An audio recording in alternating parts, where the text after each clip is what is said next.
Hello dear students, welcome back to Educator Guru YouTube channel.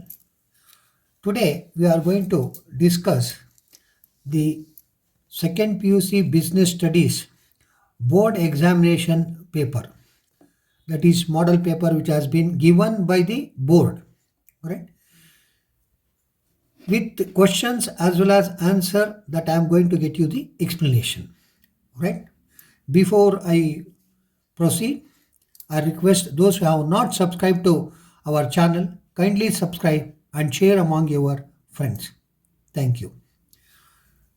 So here the question paper, second PUC Business Studies model question paper, that is Karnataka board question paper with answers and explanation, right? Part A.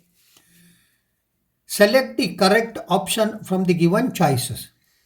Which of the following refers to doing the task correctly with minimum cost? So it's very simple. How you can what actually do the work, task is called actually your aim or work with minimum cost. That means you should reduce cost, effectiveness, coordination, process, efficiency. The answer is efficiency. So efficiency plays the vital role. Next question. Which principles of management suggest the replace of concept I with V in conversion? It is very simple. Say when you say that when we are V, it is always good, right? Say under that you have equity, unity of direction, esprit de corps, then division of work. It is I has been replaced by V is esprit de corps. What is that? I have given you here in Kannada also, Sangha Buddhi, Sangha Hita Shakti. That means when we go together, then we will win. So that is what you mean by I is replaced with what actually? V. Next question. Standing plans include dash, rule, program, project, budget. So standing plans means it is one thing that you have to follow. That means that is called as what you mean by with the help of a rule. With the help of rule. Now fourth question. Which steps of organizing involve deciding who will perform a particular job? Which steps of organization involve deciding who will perform a particular job? Departmentalization, assignment of duties, establishing reporting relationship, identifying activities. It is called as what you mean by you are supposed to assignment of duties. Say to whom what has been given. That plays the vital role. That is called as assignment. Who can do the best and who will finish it out perfectly. That is called as assignment of duties. Next, jewelry is an example for dash specialty product, shopping product, convenience product, non-durable product. I hope you are all well versed. It is called as what actually shopping product. That means nobody will like just one way this product is good. They visit so many shops then decide to buy it. That is called as what actually shopping in marketing. Next, 2. Fill the blanks by choosing appropriate answers from those given in the brackets. Supervision, capital structure, non-personal, organizing, emergency planning. All words has been given. You are supposed to choose the right word for each what actually the fill in the blanks. Ganga plank is used in the case of dash. It is very simple. It is emergency.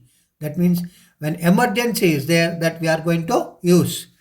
Then next, 7th one. Dash is deciding in advance what to do and how to do. It is very simple. You know that it is planning. Planning is decide in advance what to do and how to do. Next, dash is one of the element of direction. Say element of direction is nothing but what actually supervision. If you do supervision perfectly, that is as good as what actually the direction. Then next, dash refers to mix between owner's fund and borrowed funds. I need not tell you which is called as what you mean by capital structure. Capital structure refers to a mix of owner's fund and borrowed funds. Borrowed fund, it is nothing but what you call your debentures. You can call it actually borrowed fund. Or you have taken a loan, that is also borrowed funds. So capital structure, it's called as equity and debt. We'll call it as equity and debt. Publicity is dash form of communication. Publicity is dash form. It is non-personal. That means automatically what actually it treats us everybody. That is called as what actually non-personal. Now third part, match the following. A, B, then answers. A, consumption habits, elements of delegation, off the job training, controlling, lucky draw. B has begun job rotation, sales promotion, management function, social environment, accountability in films. So now you have to choose the best one for the first one. Consumption of habits, it is social environment. I have given you here 4. 4 is here, that is social environment. Elements of delegation. Element of delegation is accountability. That is why accountability. That means when you delegate, you are accountable, right? If your father gets you to do this work, that means you are accountable for that. He has given 100 rupees, right? You do this work and you are accountable for that 100 rupees. That is likewise in the work also, whatever has been delegated, which is called as accountability. Off the job training. Off the job training is called as what actually? Films, right? Off the job training is nothing but what actually? Films. I need not explain you because you are all well versed with what actually TV serials and other things. Controlling. Controlling is management function. Controlling is one of the management function. Then lucky draw. Lucky draw always you see where? It is a sales promotion, right? So if you buy 10, what you call 10,000 rupees worth, then you will be given what you call one ticket.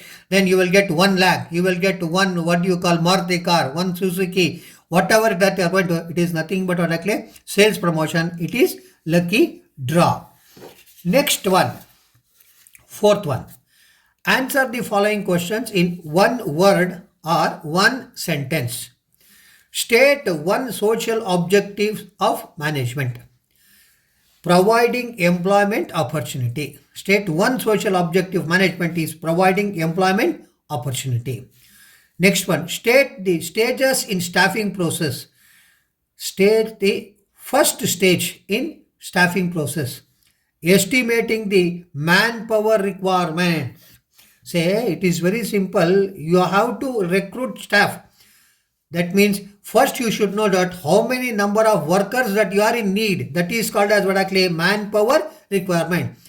ಎಷ್ಟು ಜನ ಬೇಕಾಗತ್ತೆ ಈ ಕೆಲಸಕ್ಕೆ ಅಂತ ನಾನು ಮೊದಲು decide ಮಾಡಬೇಕು. ಅದನ್ನು ನಾವೇನಂತ ಕರಿತೀವಿ? Man power requirements, right? ಈ ಕೆಲಸನ 15 ಜನ ಮಾಡ್ಬೋದು, ಈ ಕೆಲಸನ 10 ಜನ ಮಾಡ್ಬೋದು, ಈ ಕೆಲಸನ ಇಬ್ಬರೇ ಮಾಡ್ಬೋದು. That is how you should decide. That is called as a state. The first stages in staffing process is manpower requirements. What is motivation? Motivation is very important. Unless you are motivated, you cannot do anything. Right? ಹುರಿದುಂಬಿಸೋದು ಅಂತ ನಾವು ಕರಿತೀವಿ. ಹುರಿದುಂಬಿಸಿದ್ರೆ ತಾನೇ ನೀವೆಲ್ಲ ಮಾಡೋದು. ನೀನು ತುಂಬ ಒಳ್ಳೆ ಹುಡುಗ, ನೀನು ತುಂಬ ಒಳ್ಳೆ ಹುಡುಗಿ, you are best, you can do that. That is called ಹೊಡಕ್ಲೆ motivation. Motivation is a process of stimulating people to action to accomplish desired goals of an organization. Say, unless you motivate your employees, you cannot fulfill the organizational goals. Say that you should appreciate persons, right? You are the best. Then only you can see what you call motivation is there. So that is motivation plays the vital role. What do you call capital needed for purchasing of land, building and machinery? You need what for that? It is fixed capital. That means unless you have fixed capital, you cannot do anything of the above. For that sake, every organization is in need of what actually fixed capital. Next, name any one redressal agency set up under Consumer Protection Act to redress consumers' grievances. What do you mean by consumer grievances? Say you have so many problems, right, which has not been corrected. When such a case, we have what actually consumer grievances. That means for that we have Consumer Protection Act. District Consumer Dispute Redressal Commission or District Commission. That means if you have some problem, that you can address it through what actually District Consumer Dispute Redressal Commission or District Commission. It is just like when you have a problem with your friends, with your teachers, with somebody else, then first is what actually your parents. In the similar fashion, here also, when you are buying something and selling something, you have what you call consumer is facing a problem, then how to solve that grievance, that is through what actually your district consumer dispute redressal or district commission. Now part B. 5. Answer any 6 of the following questions in 2 or 3 sentences each. Give any 2 examples for top level management. You have to give example for top level management. Chairperson, CEO, director, president. You can write any 2, right? So if you write 2, then you will get 2 out of 2. Give the meaning of order according to Henry Foyle. According to Foyle, in an organization, there should be a place for everything or everyone, and everything or everyone must be in its place. Then there will be no hindrance in the activities of business. So you should know that where it should be, how it should be. That is called as what actually the order. So that order is very important, because if you make like that, then there will be no problem, that is called as hindrance, problem in the activities of the business. That is why he said that an organization, there should be a place for everything. So you know that where I should do and who should do it. If it is clear, then there will be no hindrance. State any 2 features of planning. Planning plays the vital role. Planning is a primary function. Planning focuses on achieving objectives. So very simple. Planning is a primary function. Without planning, nothing can be done. You know that when you want to go for one function, then how you will plan. What must be your dress, how much you should carry, how you should go, right? With whom you should go. What is all called actually planning, right? Then you will focus for the achieving object. That means you will go there and say that I have come like this. That is called as what actually achieving the objects. Say every day, every person should have what actually planning. But in organization, it is a must. Define organizing. According to Henry Foyle, to organize a business is to provide it with everything useful to its functioning: raw materials, machines, tools, capital, and personnel. Say you are supposed to organize everything. You cannot leave one item. You have to take everything into account. You are in need of raw materials, you are in need of machine, you are in need of tools, you are in need of capital, you are in need of personnel. That means human person. Personnel is called as what actually? That is employees, right? Personnel. So everything, when you say that, this is called as what actually? Organizing. Then next, 21st question, bring out 2 differences between training and development. Say there is a lot of difference between training and development. Training, it is a process of increasing knowledge, skills, and growth. Say you should be trained in such a way that to have a knowledge, skill, as well as to grow. Development, it is a process of learning. Say you know that India is a developing country. Development is a process of learning. But here you should have a skill for it. It is to enable the employees to do the better job. So unless you train the employees, you cannot expect what actually perfection, because unless you say that this is the thing how it should be done, right? Assuming a new software has been what actually introduced, then you should give a training that in the new software. Then it is called as what actually employees to do the better work. That means they knew that how to use that software. It is enable to overall growth of the employee. So development is once it is introduced, then it comes to what actually development. It is overall growth of the employee. It is a job oriented process. Yes, on the job only it will be given. It is a career oriented process. So once you say that develop, that is a different. First you are supposed to have what I call primary, that is called as it is oriented process. It is career oriented process. So that is the difference between training and development. Next, name any 2 styles of leadership. Leadership is an art or process of influencing people so that they will strive willingly and enthusiastically towards the achievement of the goals. So very simple. So how a leader should be there. It is very simple. When we say that one should, instead of becoming a boss, one should become a leader. Be a leader always what actually goes along with what actually the employees. That is the what you call importance of leadership. So styles of leadership: autocratic or authorization leader. Say autocratic means what actually, whatever I say that you just do it. That is called as what actually autocratic. No question of deviation, right? So we'll say that autocratic. Autocratic leader gives an orders or expects his subordinates to obey those orders. So he cannot deviate. Then it is one way, which is called as autocratic. What is democratic or participative leader? A democratic leader is a develop action plans and make decision in consultation with subordinates. Say here in autocratic, he said that you do this, but in democratic, it is not like that. Can we do like this? Is it possible? Or any change is needed? That is called as what actually democratic or participative leader. Laissez-faire or free rein leader. Says such a leader does not believe in use of power unless it is absolutely essential. Say this is one type, that means he will not go for either that. He will say that unless it is what actually absolutely essential, then he will go for such type of leader. The followers are given a high degree of independence to formulate their own objectives and way to achieve them. That means neither it is autocratic nor it is democratic, where freeness has been given to see that they are responsible, then how that things will be achieved. That is, the followers are given high degree of independence. That means once it has been given, say in your house, you do this according to your see that, and we would like to see the best result, then you will be very happy and you will do it in such a manner with commitment and what actually involvement. That is called as free. Right? So they have asked for 2, but I have given answer for 3. Next, state any 2 limitations of controlling. So controlling is once again the management function. Controlling suffers from the following limitation. Say without limitation, nothing happens in this world. Everybody, every firm, every organization, every house will have some limitations. Without limitation, nothing happens.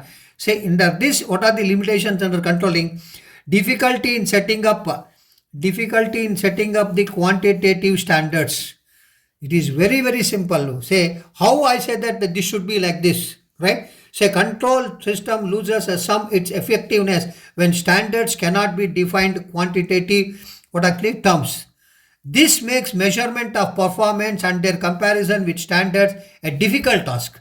So quantity means this so much of amount, right? Employee morale, job satisfaction and human behavior are such areas where this problem might arise, because you cannot measure, assuming that your character, can you measure? That is not. That is once again what actually qualitative. It is not quantitative. When qualitative and quantitative combine together, then the problems are difficult in setting quantitative standards. Next, literal control on external factors. What is external factors? It is not in our hands. External factors, it is uncontrollable, right? It is not in our hands. Generally, an enterprise cannot control external factors such as government policies, technological changes, competition. It is not in your hand.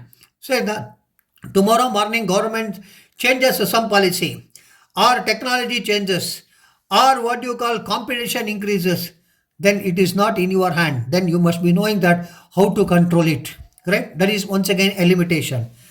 Resistance from employees. Control is often resisted by employees. Employees don't like it. Say when change comes, employees say that, no, I have to learn this one. That is the biggest problem. But you have to learn. But this is a problem for controlling. Right? Costly affair. Control is a costly affair as it involves a lot of expenditure, time and effort. Of course, you should keep on what actually changing the thing. To change that one, you have to invest. To invest, then it is a question of cost. That means time and training, everything it involves. That's why it is one of the limitations of the organization. That is called as controlling what you call limitations. Next, write twin. Twin means 2 objectives of financial planning. You have to write a twin objectives of financial planning to ensure availability of funds whenever required. It is very simple. Whenever they are in need of funds, that means that fund must be available in the organization. That is the first what actually objectives of financial planning. To see that firm does not raise resources unnecessarily. One simple example I can get you. If a retired teacher or a retired employee, he would take loan from the bank to perform the marriage of his or her daughter, right? That will not get you any yield. That will not get you any result. Likewise, it should not happen even in case of organization. Assuming that to pay dividend, if you borrow fund, then it is unnecessary. That means you have taken the fund for what purpose? For paying dividend, it's a waste. No, you should have such a thing. Your financial planning must be something. It should have what you call return on your investment. That is very, very important. That's why I given you twin objectives of financial planning. Next, state any two levels of packaging. State any two levels of packaging. This is very simple. Primary level of packaging, secondary level of packaging. I need that. There are two levels. One is primary level, the other one is secondary level. So packaging, you cannot do so many things. It is finally, it will be packed and what actually sent off. So two levels is primary level of packaging, secondary level of packaging. Next, 26th question. State any two responsibility of consumers while purchasing, using and consuming goods and services. Four responsibilities of consumers while purchasing, using and consumer goods services. Awareness of rights. Say you know that when you buy something, you should be aware of the rights. Be aware about various goods and services available in the market so that the intelligent and wise choice can be made. Simply, I should not go and buy, but I should be aware of that what actually right. Quality conscious, most important. Say what type of quality that product that I am buying. A consumer must be cautious in respect of quality of product, like ISI marks on goods, a PUC mark on food products, then hallmark on jewelry. You know that when you buy that one, whether it has got that what you call mark or not. If that is not there, then you will say, I will not buy it. That means you should have some guarantee that it has been certified by somebody else. Selection of goods. Choose only from legal goods and services and discount unscrupulous practices like black marketing, hoarding, etc. You must be very careful with, say, while selecting the words from where you are getting. Today now we have become what you call media. We see so many things. Right? We must be careful whether it is perfect or imperfect. That you have to keep it in mind. Right? Next, demand for cash memo. Most important. It happens especially in case of buying jewelries. Many persons, they avoid by paying tax that they don't take the bills. That's wrong. You are supposed to demand what actually cash memos, because it is the thing that you have bought that one. Somebody after some test they have to ask, yes, I have a cash memo. Yes, I have purchased from this person, this organization, this what do you call market. Right? The consumer must get up a cash memo on a purchase of goods or services. This would serve as a proof of the purchase made. Now things have become so easy. Now we are all using what actually UPI. It's a we don't use what actually cash. That will be recorded through what actually bank transaction. Even a pani puri wala, they keep what actually thing. Then we will scan and pay his amount. Right? So when such a transparency has come, that means you know that from whom you are paying. For that sake, if you are paying cash, then you should take that bill. That is called as what actually cash memo. Now part C. 6. Answer any 6 of the following questions in 10 to 12 sentences. Students, from here onwards, I will get you the major points. Then I will get you a brief explanation so that you can go through it, because it has been written very clearly, because it is all long answers. So no need to get you so much of what you call elaborative explanation. I will get you wherever you are in need of explanation, you will get that explanation. Okay. So briefly explain the principles of scientific management contributed by F.W. Tyler. Scientific management refers to the use of scientific and standard tools, methods, trained workers in all organization activities in order to increase the total production where minimum cost and wastage. This I have already explained in 2 marks question, right? That means we are supposed to get what actually the maximum production with minimum cost and wastage. That is how a scientific management will work. For that, you are supposed to standardize, right? So whatever the work that you do, you are supposed to have such type of idea in your brain, right? That is financial management. At least cost, procuring the funds at least cost and using it or utilizing it effectively in the similar fashion where which has been given here FW Taylor. Now under that, science not the rule of thumb. See, you know that youngest of science is oldest of arts. Science is always young. You know that you take the mobile. Every month, every day you will have new things. That's why science not the rule of thumb. That means it should be like that only. No, it keeps on changing. Taylor was the first person to introduce the method of scientific inquiry into the management practice. He believes that there was only one best method maximize the efficiency, that is scientific way. So scientific management includes scientific selection of workers, placement, training, work, study, motion, right? Fatigue study, time study, gradation of equipment, machinery. You take everything. That means everything should be what you call scientific. Systematic system should be there. That is why it is called as not a thumb or full. It should be like this. No. Thumb is what? It is the same thing. No, science is not like that. Right? Next, harmony, not discord. So you should have what you call very cordial relationship. This should be the harmonious relationship between the management and workers. There should not be what you call breakups with the management and employees. So there should be what you call cordial relationship. When it is there, then they can work together and find the best way. Both should realize that each one is important. This avoids class conflict in the organization. So where you should have that harmony, not discord. You should have that what you call cordial relationship between the management and what actually the workers. Both management and workers should transform their thought in order to achieve harmonious relationship among them.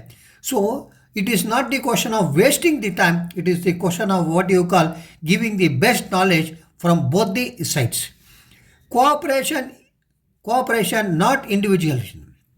Most important.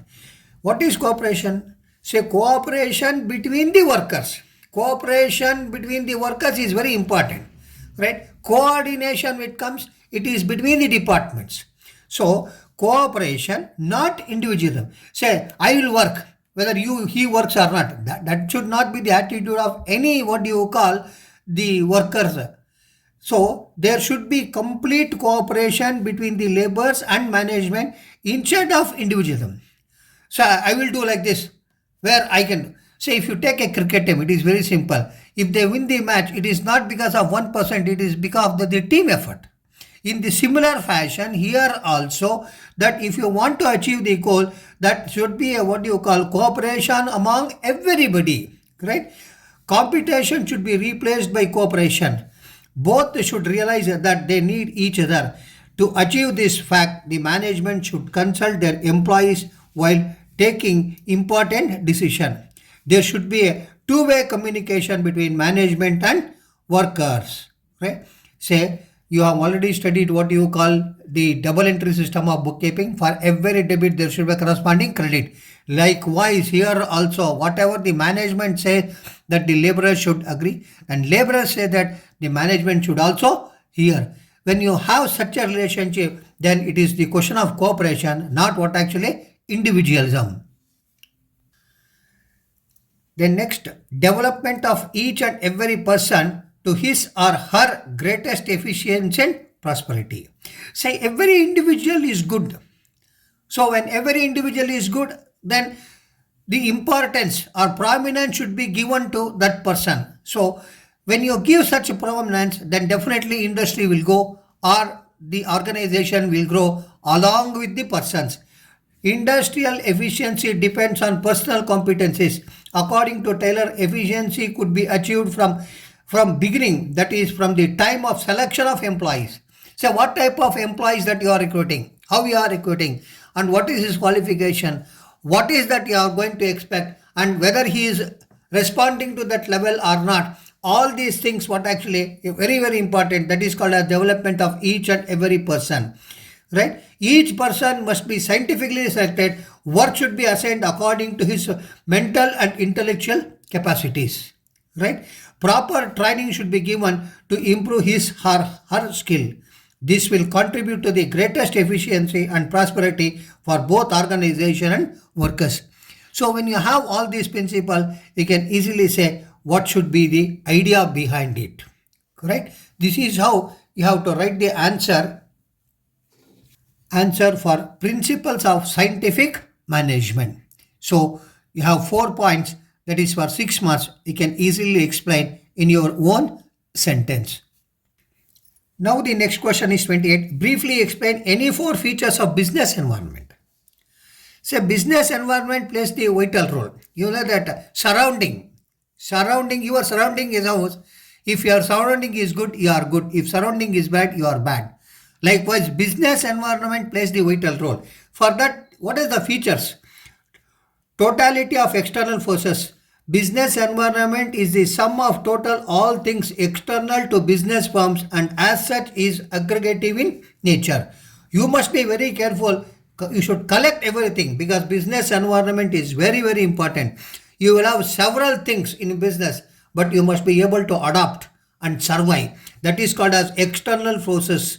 That means it may be government, it may be competition, it may be something else. But how you are going to take it? That is first business environment. Second one, specific and general forces. Business environment includes both specific and general forces. Specific forces such as investors, customers, etc. affect individual enterprises directly and immediately in their day-to-day working. General forces such as social, political conditions have impact on all business enterprises. So you are supposed to be very careful with your customers, with your investors. That is called as specific. When it comes to general, you must be very careful that we do not know how the society behaves for your product. How the political conditions will fluctuate at any moment. If a party changes, the government changes, then what is the impact on your business? Right? So each party have something whatever different on such their what you call attitude on such type of business. That you have to be very careful regarding political conditions impact on all business enterprises. Next is interrelatedness. So this is always very important person because we are all interdependent and we are all interrelated, right? Say different elements of business environment are closely interrelated. One element of environment affects the other. For example, new health awareness products such as diet coke, fat-free cooking oil, etc. change the people's lifestyles. I need not explain you with it. You see several advertisements, right? It will have an impact on that. Now the social media has become what you call very high. That means it attracts. The people will keep on watching so many things. But how they take it into account, that is very important. For thus it is called as interrelatedness. That is very important for your business environment. Dynamic nature. Business environment is dynamic. It keeps on changing, whether in terms of technological improvement, shifts in consumer preferences, etc. You can just get you one example. For several years, Nokia was number one product, that is in mobile. Whereas slowly after some time it becomes Samsung. Now still also it is what actually Samsung. Even though they have produced so many things, that is what you call customers have accepted it. Now to switch over something, you have several what you call products like that. But still people prefer what? That is very important. That is why the technical improvement shifts in consumer preferences you cannot expect, but you must be able to read that market. Next, uncertainty. Business environment is largely uncertain because it is difficult to predict future happenings. So don't think that we will be like this only. ನಾವು ಹೀಗೆ ಇದ್ಬಿಡ್ತೀವಿ ನಮ್ಮ ಜೀವನ, ಅದು ಸಾಧ್ಯ ಇಲ್ಲ. ಯಾಕೆಂದರೆ ಯಾವಾಗಲೂ change ಅನ್ನೋದನ್ನು ನಾವು ರೆಡಿಯಾಗಿರಬೇಕು. ಅದನ್ನು ಸಾಧ್ಯವಾದಷ್ಟು ಪ್ರಿಡಿಕ್ಟ್ ಮಾಡಬೇಕು. We are suppose to predict something. Then only we can say that uncertainty will be there. Then to what extent that you can handle that uncertainty is very, very important in business environment. And the last 2 points, complexity. Since business environment consists of numerous interrelated dynamic forces which arise from different sources, it is relatively easier to understand in parts but difficult to grasp in its totality. Say, don't think that it is very easy to understand society. It is easy to understand the customers. It is easy to understand competition. But you must be enough to read such things. For that, what measure that you are going to take? That is business environment. So it keeps on changing. It keeps on changing. We cannot expect. If fashion, you can say that fashion is something you cannot predict. Right?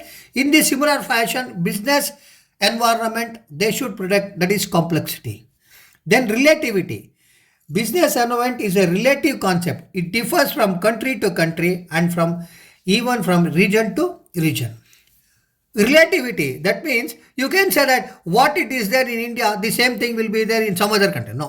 What it is there in Karnataka, the same thing will be in some other state. No.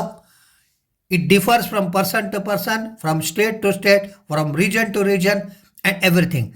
But you are supposed to produce such a thing that where people, what actually they like it. Say, it may be eating products, it may be what you call wearing products, or it may be something different. All these considerations should be taken into account. Then only it will be called as what they mean by how you can handle your business environment. Now question number 29. Show the different elements of business environment that influence the success of business enterprise with a neat diagram. So I have given you all the points. You can write the diagram on your WhatsApp. Because if you put a chart, it becomes easy for you. If I get you everything, then it becomes spoon feeding. Say, whatever it has been given, you can write that what actually diagram. Say, different elements of business environment that influence success. That means which are the different items that influence what you call your business enterprise. Dimensions of business enterprise includes economic, social, technical, logical, political, and legal conditions which are considered relevant for decision making and improving performance of an enterprise. Most important. So it is very simple. You have everything on hand, but what decision that you are going to take? What is decision making? You have several problems, right? But you have several solutions. Say which solution is best for this problem, that is called as what you mean by decision making. So decision making plays the vital role all these what actually point. Then you can think of what actually success. Say economic environment, interest rate, inflation rates, changes in disposable income of people, stock market. Say all these things will get you what you call your economic. Economic means what actually your money matters, right? How actually will impact your thing. So if you are very keen, then you can see that yes, I can run my business without losing anything. That is very, very important. Second one, social environment. Say the society. The social environment of business include the social factors like customs and traditions, values, social trends, society's expectation from business, etc. So here you should read the society very carefully, because reading society is not an easy job, because every person will have their own customs, right? Say what custom we have in Karnataka and what custom it is there in Assam, what custom it is there in Tamil Nadu, what custom it is there in Kerala. You can see the difference, right? Then you are supposed to have such type of approach, right? In India, individual freedom, social justice, equality of opportunity, and national integration are examples for major values cherished by all of us. Social trends present various opportunities and threats to business enterprise, right? Next, technological environment.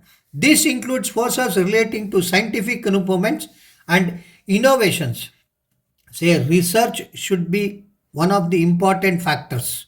Say continuous research, market research always should be there, because we do not know what change that is going to take place, what type of product that the people they what actually expect. For that you are supposed to do research. The word research, that means keep on what actually searching. There is no end for it, which is called as R&D, right? Research and development. So new ways of producing goods and services and new methods and techniques of operating a business. This technological advancement creates shifts in demand and also has been responsible for creating new business. So always you should be innovating. To innovate, you should have R&D, not only in the organization, even with the individual, right? Next is political environment. Political environment includes political conditions such as general stability and peace in the country and specific attitude and elected government representative hold towards business. So this is one you must be very careful with, because you cannot say that all governments will be like this only.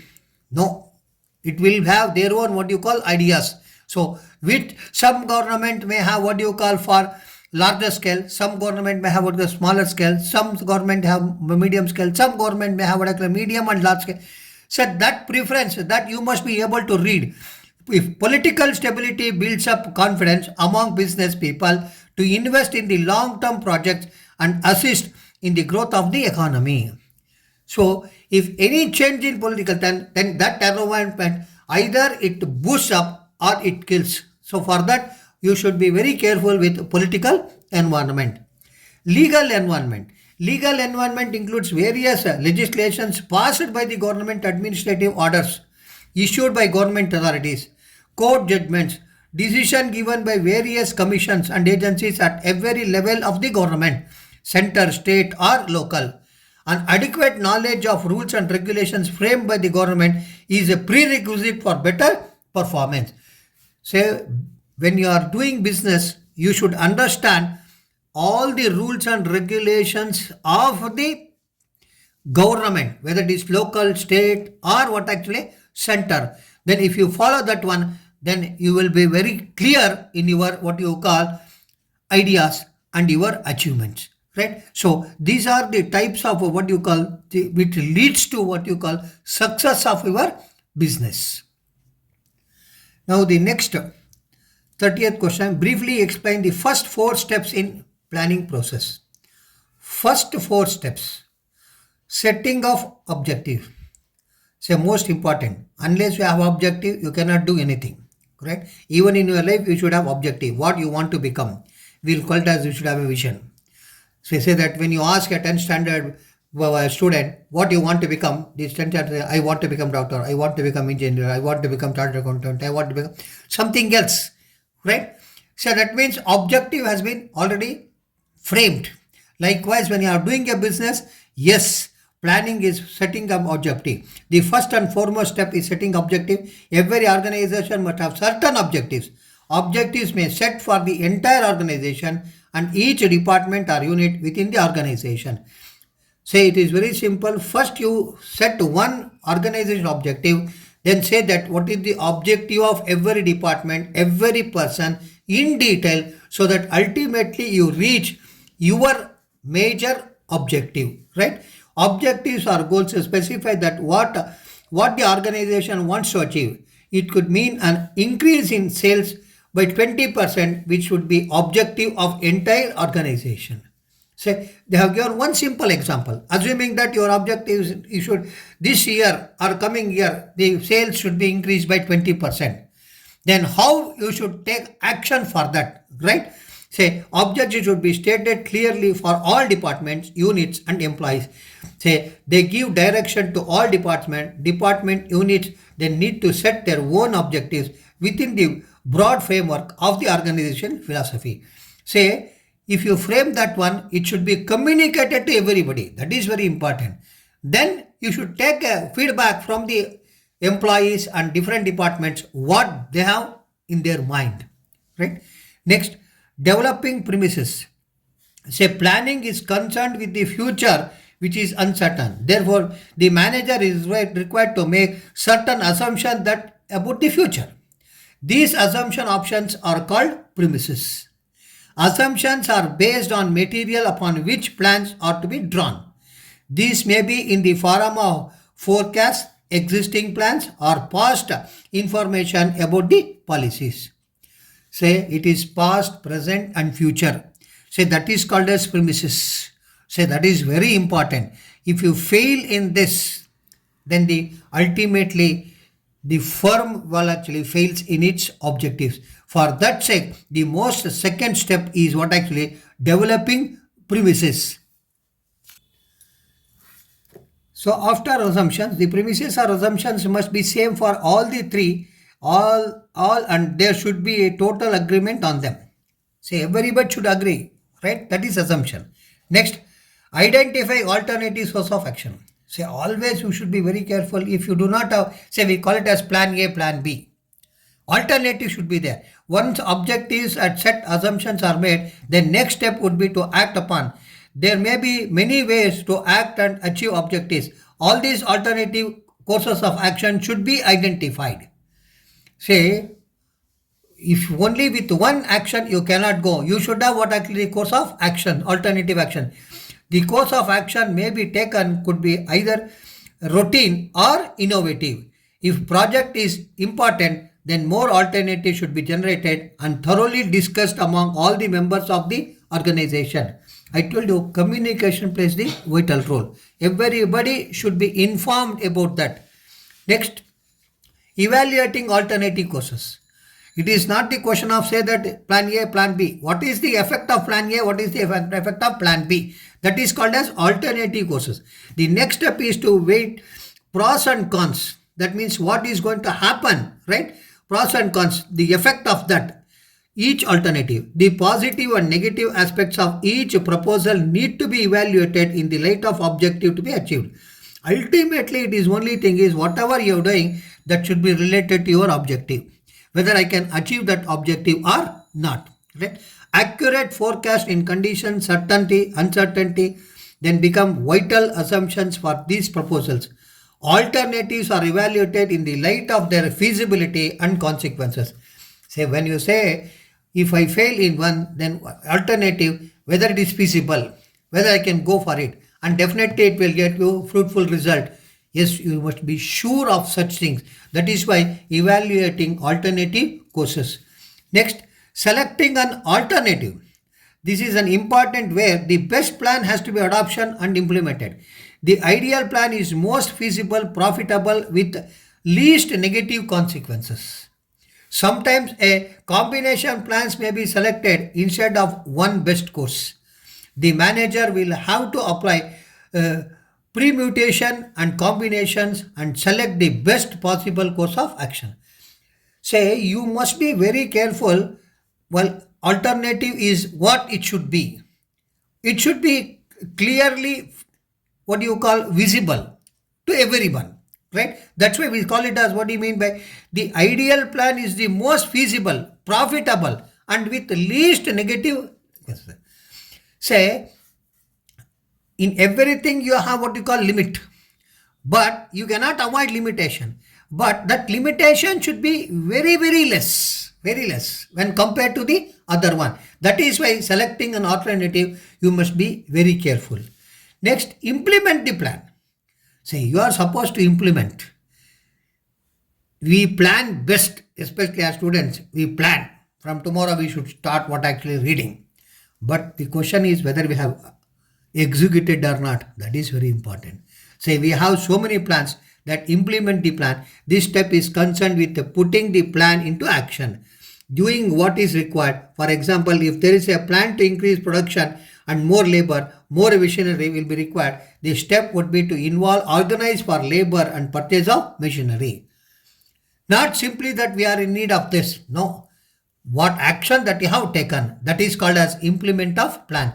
So even it is in life or in case of organization, it is not only the putting plan that we are supposed to think of what actually implementation of plan. Then last one, follow-up action. Say you are supposed to, when you go for a market, Say they'll ask your phone number, you will give your phone number, then immediately after some time we'll get feedback. Wow, how do you find our market? That is very simple because they are in need of it. If some problem is there, then you will mention, I was not happy with this. Right? Then immediately they try their best to what you call next time when you visit, that problem will not be there.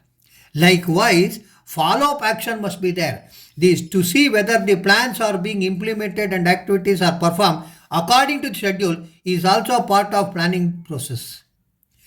That means if you do not follow up, then it's a waste. Say in every organization, they follow the plan. When they execute it, then they take it, come back and see that whether it has been implemented properly or not. That is called as follow-up action. Monitoring the plans is equally important to ensure the objectives are achieved. So for each and everything, you are supposed to have the planning steps. If you fail to have planning steps, then it's a big failure. So whether it is life or organization, students, you plan, not only plan, but you execute it. Now, question number 31. As a human resource manager, explain briefly any 4 types of tests used while selecting prospective employee in your company. You want to take employees. Prospective means that is new employees, right? Recruiting the new employees. So what are the steps that you take? You mentioned 4 steps, correct? First one is intelligence test. Next one is aptitude test. Next one is trade or proficiency test. The next one is personality test. The next one is interest test. They have asked 4, but I have given you 5. These tests are used to judge the mental capacity of the applicant. That is called as IQ. So you have to understand what is the IQ of the candidate, right? So intelligence evaluates the ability of an individual to understand instructions and make decision, whether he is capable of that or not. Aptitude. Aptitude means the potential which an individual has for learning new skills. So many times when something is new, people resist. That should not be the attitude. Attitude is one that is very, very important. So when you talk about aptitude, aptitude means the potential which individual has learning new skills. Aptitude test indicates the person's capacity and his potential for development. Not only accepting that he would like to go forward, actually the development. Trade or proficiency test. These tests are designed to measure skills already acquired by the individuals, right? They measure the level of knowledge and proficiency in the area of a profession or technical training. That means we would like to know that where they stand after doing such job or coming for that job, right? So that proficiency, assuming few persons will have experience in the previous company. Taking that one into consideration, we can say that what is the area that he is proficient, right? So we will collect that information. Then personality test. These tests probe for overall qualities of a person as a whole. It is called as what do you mean by your HR, that how you do it, how you deal with people, right? They provide clues to a person emotional reactions, maturity level, value system, etc. So most important, because unless you cooperate and coordinate with everybody, you cannot achieve the goal of the organization. For that sake, they conduct what really personality test. Next, interest test. These tests identify the areas in which a candidate has special concern, fascination, involvement, etc. These tests suggest the nature of job liked by a candidate which may bring him job satisfaction. Say, interest is very important. Say there is one thing, anybody goes for a job, it should be by choice, not by chance. That is the most important, is called as what interest. So these are the 4 or 5 what you call types of tests used selecting a prospective employee in your company. Question number 32. State any 2 importance of controlling. Control is an indispensable function of management. A good control system helps an organization in the following ways. Say control is a one word which is a must in everybody's life and in every what you call organization. right? On everything, one should have a control, right? So, in the management, how controlling has got its importance? It helps in accomplishing organizational goals. It helps in judging accuracy of standards. It helps in making efficient use of resources. It helps in improving employee motivation. It helps in ensuring order and discipline. It helps in facilitating coordination in action. So just I'll get you 2 minutes that how it can be done. It helps in accomplishing organizational goals. It helps in proper implementation of plans and theory contributes to the achieve the organizational goals. It also helps in finding deviations immediately and to take corrective actions. Say whenever we are doing our control, the control will get you that our plans whether it has been implemented properly or not. Why? The ultimate aim is that you should achieve our organizational goals, right? So that is the first thing, importance of controlling. Second one, it helps in judging accuracy of standards.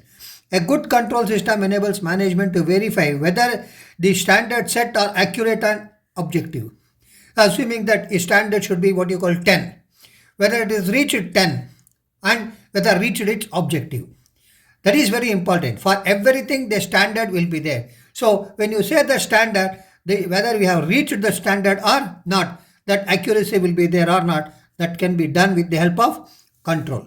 It helps in making efficient use of resources. Say, there is no question of what you call wasting any resources, right? So controlling helps to reduce wastage and spoilage of resources. That means we know that often and often when we check, nothing goes what actually in vain, right? So that helps. Thus, it ensures resources are used in most effective and efficient manner. It helps in improving employee motivation. A good control system motivates employee and helps them to give better performance by enabling them to know well in advance what they are expected to do and what are the standards of performance. So it's very, very important. Say, motivation comes where, say, if somebody is there that I've been controlling by somebody, then I will be very careful, right? And it is the question of what you call self-discipline. When you have that self-discipline, naturally I will get motivated because I am achieving towards the objective of the organization. For that sake, the motivation is one of the important points of what actually controlling. It helps in ensuring order and discipline, right? It is a self-discipline. I told you it is self-discipline. Controlling creates a atmosphere of order and discipline in the organization. You know that the time has been set at, you should come in this time, you should work like this, and this is the amount of work that what you have to do, right? And these are the things that you have to report it. It is very simple. So creates an atmosphere of order and discipline in the organization. It helps to minimize the dishonest behavior on the part of the employees by keeping a close check in their activities. That is called as close monitoring. Nowadays, now it has become everything what you call CCTV, right? So apart from that, we are having that what you call the controlling. It helps in facilitating coordination action by providing direction to all activities and efforts for achieving organizational goals. Controlling coordinates. What is said is very simple. With the 2% it is called as cooperation. With the several department it is called as what actually coordination. So in the broader term it is coordination. In a smaller term we will call it cooperation. So coordination and cooperation helps what you call to achieve the organizational goals. So controlling coordinates all the activities in the organization. That means they know that department A, department B, department C, what it is doing and how it should be done, right? With the help of that, we can easily say that these are the importance of what actually the controlling.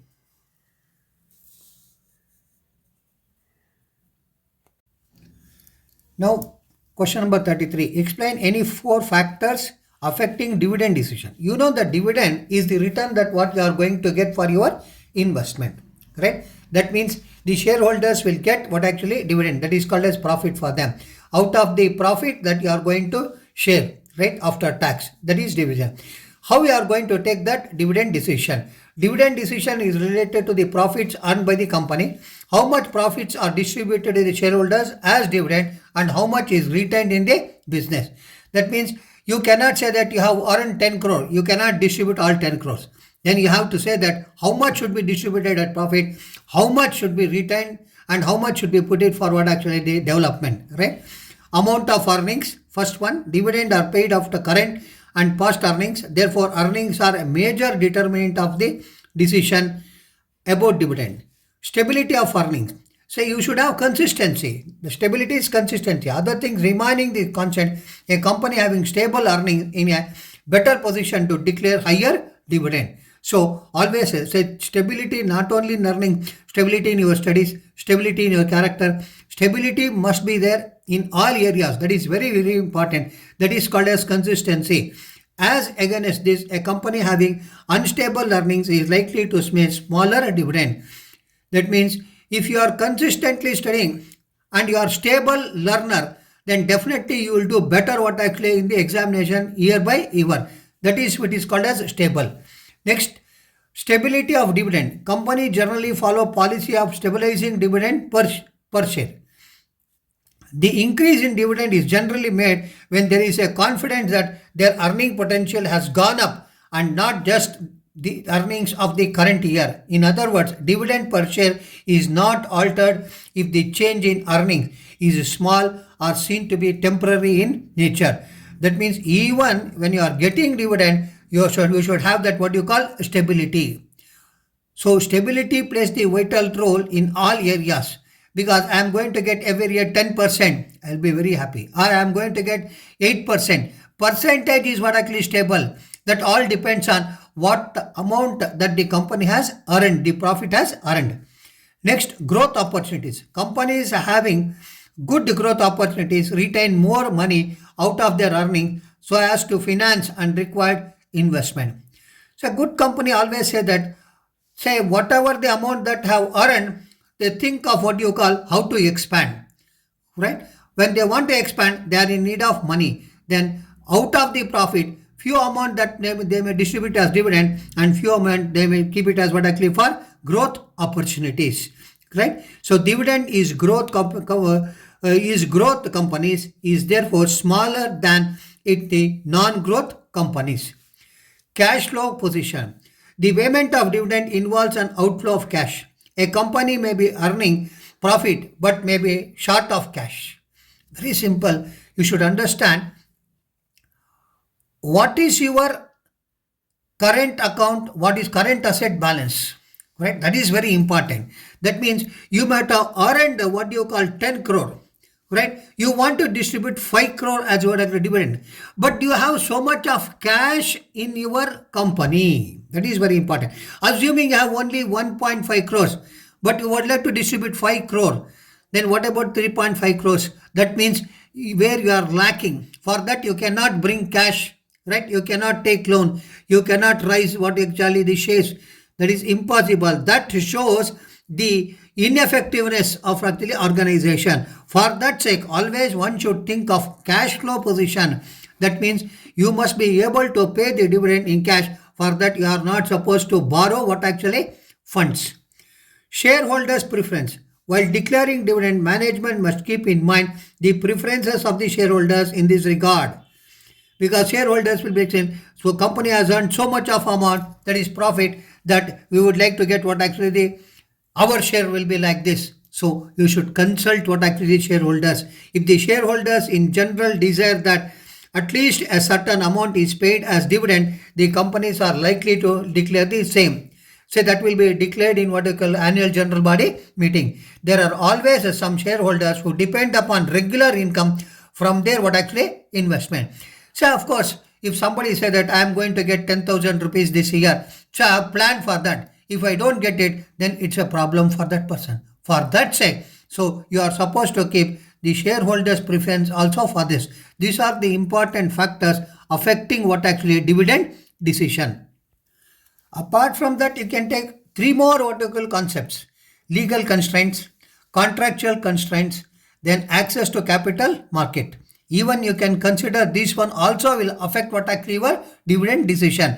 That means legal constraint. Certain provisions of the Companies Act place restrictions as payout as dividend. That means you cannot declare what you call what amount of a dividend that you want to pay. No, you cannot, because we have legal constraints. Such provisions must be adhered to while declare the dividend. Then contractual constraints. While granting loans to a company, sometimes the lender may impose certain restrictions in the payments of dividend in future.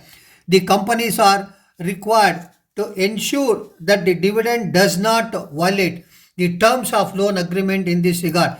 That means as and wish that I cannot what actually dividend, because there is a person, we are all interdependent, that we are dependent on finance or what you call banking.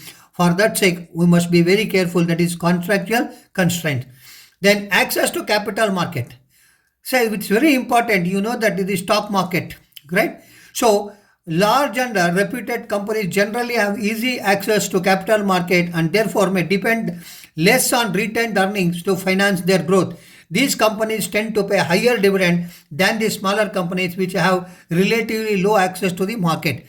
Say if you pay more dividend, then naturally the price of the share will go up. So you have to keep it in mind, so many factors, then say that what is the best one, then you should take that decision, right? This is how we have to answer how the affects the systems of affecting what actually dividend decision. State any 4 characteristics of good brand name. Brand name plays the vital role. So always you are all behind brand, right? You like to wear the branded shirt, branded dress, branded what do you call item, right? So the brand name should be short, easy to promote, spell, recognize, remember. Example, Ponds, VIP, Rin, Vim, etc. You can say anything now. So there are so many. You can write up the present, what you call trend, that is brand that you like, right? The brand should suggest the product's benefits and qualities. It should be appropriate to the product's function. So when you say that this is the brand, you know that in this brand I am going to get the best of it, right? Regarding the benefits and qualities. A brand name should be a distinctive. So very simple. When I say that LG TV, or I will say it is called as what you mean by Philips. When I say that these are the types of products, right? Some brand it is clear that it should be distinctive. So that means it should be special, right? The brand name should be adaptable to packing or labeling requirements to different advertising media and to different languages.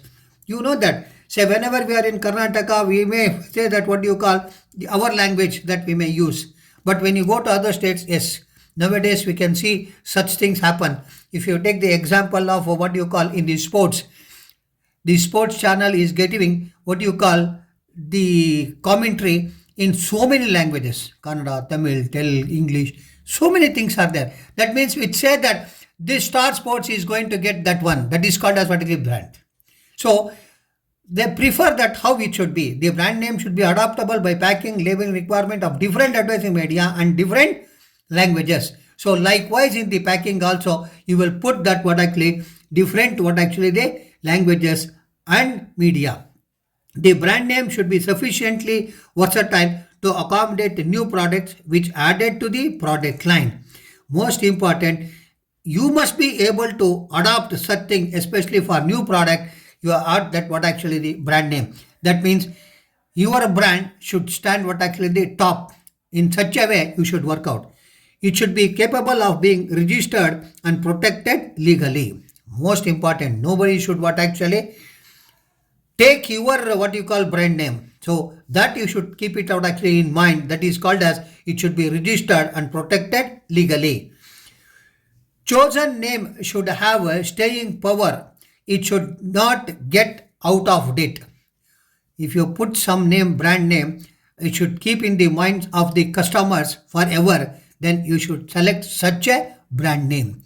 Then say that people will be very happy. So these are the major characteristics of what actually a good brand name. Identify the promotional activities indicated by the following statements. If you get such type of what you call question, you'll be very happy to answer. Just you say one line answer. then you will get out marks. A. Purchase 4 Santur soap and get 1 pen free. Purchase of goods worth rupees 3000 and get a holiday package worth rupees 3000 free. Free sample of a detergent powder. Buy 2, get 1 free. There are 4 things have been given. Then you have to find out what is that.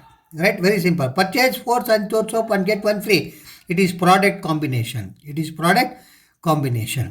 Right? Purchase goods worth rupees 3000 and get a holiday package for worth rupees 3000 free. It is called as usable benefit. Most important, it is what actually usable benefit. Free sample of a detergent powder. When you say that it is free, it is called as free sample. That means I am not going to buy anything. You take it, then use it. If you are happy, then you can go for it. Buy 2 and get 1 free. It is quantity gift. If you buy 2 and get 1 free, it is called as quantity gift. There is a, the difference between the first one and the last one. Purchase 4 Santur soap and get 1 pen free here. 1 pen free. It is called as product combination because soap and pen, they are different items. Here in this, you purchase 3000 but you will get a holiday package which is called as usable benefit. Free sample, it is very simple. It is free sample only. Buy 2 and get free, it is quantity gift. This is how you should deal. If you write like this, for this you should think and write. Then only you will get full marks. Now 36th question. Explain briefly any 4 consumer rights. Very simple. Right to safety. Right to be informed. Right to choose. Right to be heard. Right? The consumer has the right to protect it against the goods and services which are hazardous to life and health. Example, defective electronic appliances, gas cylinder, etc. That means safety must be there always, right? So consumer has got a right to safety.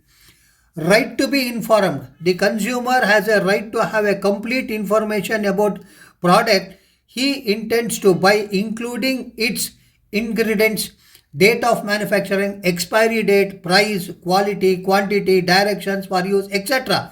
You will have one small slip in everything, including what you call in the medicine. That is called as manual. You will have manual. When you have such a manual, then yes, say that. Say when you can see one tablet in the back of that, when it has been manufactured, what is the expiry date and what are the contents which says. Even if you take what you call boost, Horlicks, right, whatever you say, in that everything will be there. Why? The customer should know that the information about the product. Right to choose. The consumer has the freedom to choose from a variety of products at a competitive price. This implies that the marketers should offer a wide variety of products in terms of quality, brand, prices, size, etc. So this is very important. Say nobody can insist me or force me to buy this product. I will select, right? Then I should have a satisfaction, then I will buy that product. Right to be heard. The consumer has the right to file a complaint and to be heard in case of dissatisfaction with a good or a service. Don't use good, it is good. It is what are goods, right? That means what you have purchased. If you are not happy, assuming when I was attending a particular orientation course, the teacher was telling consumerization in India is very, very less. He gave one small example. I would like to quote this one, right to be heard. Say, when you buy a matchbox, they are mentioned that 60 sticks are there. My question is, any one of us, we have counted that 66 are there in that or not? So that is very important. But when you go to the other countries, if they put 66 are there, then immediately they count where 60 is. If it is less than 60, they will say that it is not 60. They will go for Consumer Act. Say if you in your paste, it is 100 grams are there. Right? Have you checked it is 100 grams? So that is very important. Even when you take a gas cylinder, it is 14.2 kgs. But when you have check that 14.2 kgs. Say that is the right. That means when you buy a product, you have the right to be heard. That means you have that right that whether it is get satisfaction or not. So these are the rights of consumer.